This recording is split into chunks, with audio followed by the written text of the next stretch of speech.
Vous avez probablement déjà eu cette intuition-là, mais c'est fou à quel point il y a une différence importante entre savoir quelque chose et le comprendre. Par exemple, dans mon roman, je le sais très bien qu'il faut que mon personnage ait un parcours psychologique dans lequel il passe d'un point A, d'une situation A au début, à une situation B à la fin. Mais ça fait quand même 25 fois que je le reformule. Donc ça, c'est un peu l'exercice de passer du savoir au comprendre. Sinon, même chose, je sais très bien qu'au début de mon premier chapitre, puis même le premier chapitre de manière générale, doit avoir un catalyseur fort, il doit avoir quelque chose qui fait en sorte que, comment dire, on accroche dans l'histoire, qu'il y a un changement majeur qui force le personnage principal à se lancer dans cette nouvelle aventure-là.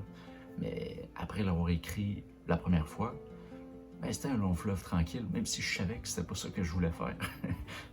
C'est pour dire qu'il y a beaucoup de travail entre savoir et comprendre. Bonjour, je m'appelle Félix Leblanc, puis je me suis donné l'objectif d'écrire un livre d'environ 100 pages d'ici la fin de l'année 2025. Je voulais vous parler aujourd'hui de la différence, de la transition plutôt, entre savoir et comprendre. Puis pour arriver à le faire, il faut trouver des stratégies qui créent des boucles de rétroaction, qui te forcent à prendre au sérieux des critiques, des erreurs. Si on prend un exemple ailleurs que dans le roman, ça va être plus simple, quelqu'un qui vend des réfrigérateurs, si il met son produit sur le marché, personne n'en achète, tout le monde est insatisfait, puis ceux qui en achètent les rapportent puis mettent des mauvais commentaires.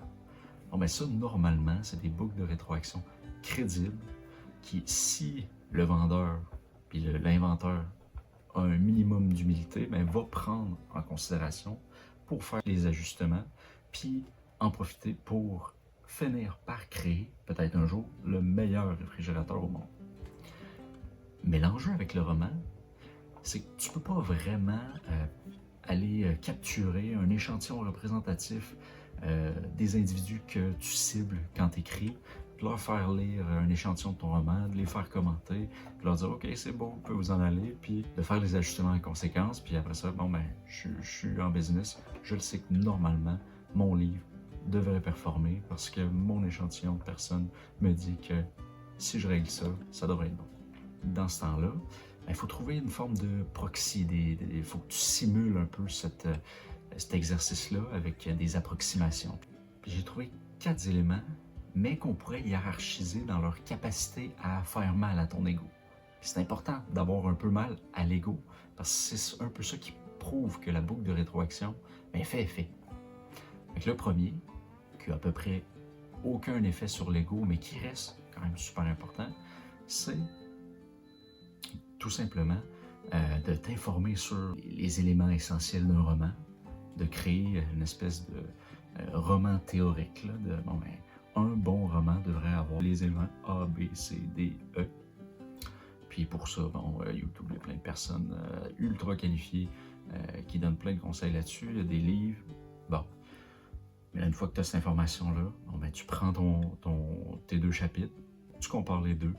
Puis si tu as l'impression de t'en rapprocher, ben, comment dire, tant mieux. Puis si tu l'es pas, ben, tu réécris, tu recommences. Donc ça, c'est le premier.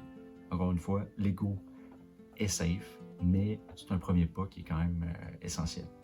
Le deuxième, qui est un peu plus challengeant pour l'ego, ben, c'est qu'une fois que tu as fait la première étape, ben, nécessairement, il faut le faire lire à quelqu'un, puis les personnes les plus proches de toi, ta famille, tes amis, ta mère, ton père, ben, c'est probablement la deuxième façon d'avoir un retour sur ce que tu as écrit, mais le mais est quand même très important.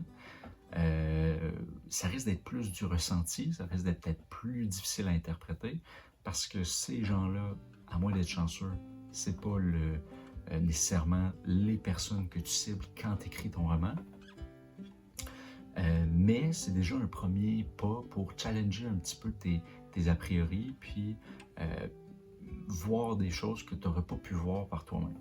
Ça, c'est l'élément 2. Le troisième, là, on passe à un niveau où là, l'ego va travailler un petit peu plus fort, c'est des groupes d'écriture. À ce moment-là, tu es avec des gens qui ont un minimum d'expertise, qui ont un minimum de crédibilité.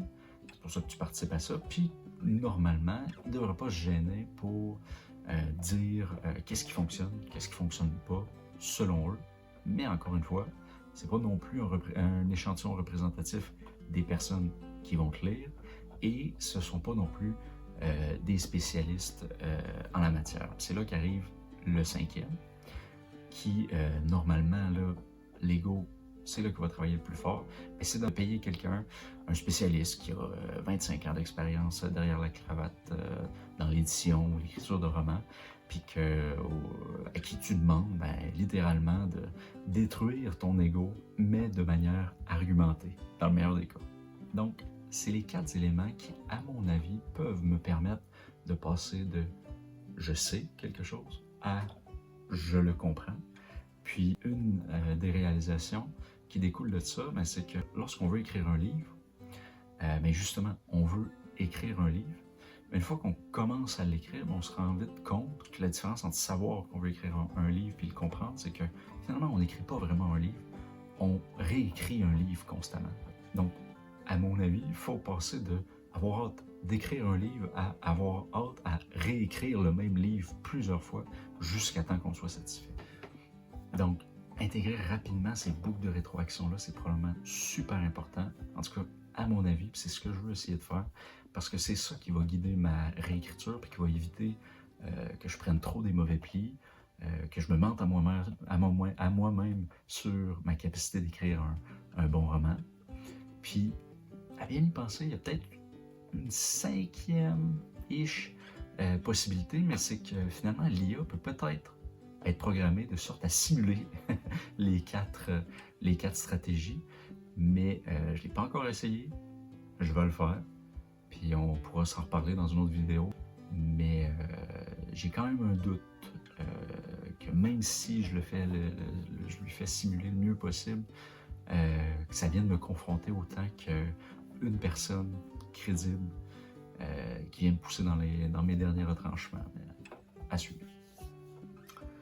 Donc, en terminant, le livre avance assez bien. Là. Comme je vous disais, je suis dans une période où je réalise le codage par couleur, ce qui est grosso modo la stratégie 1 de confronter ce que j'ai écrit au théorique.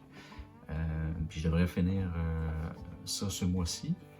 Puis je prévois justement, dès le mois d'août, partager mes 2 premiers chapitres à des amis, de la famille pour avoir des retours. Puis je me suis dit que ça pouvait être une bonne idée de les consolider puis de vous les partager pour vous donner une idée du ressenti autour de ce début de livre. Est-ce que c'est intéressant? Est-ce qu'il y a un potentiel?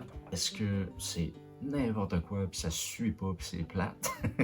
Mais justement, ça pourrait être intéressant de regarder ça ensemble. D'ici là, on se revoit la semaine prochaine pour une autre vidéo.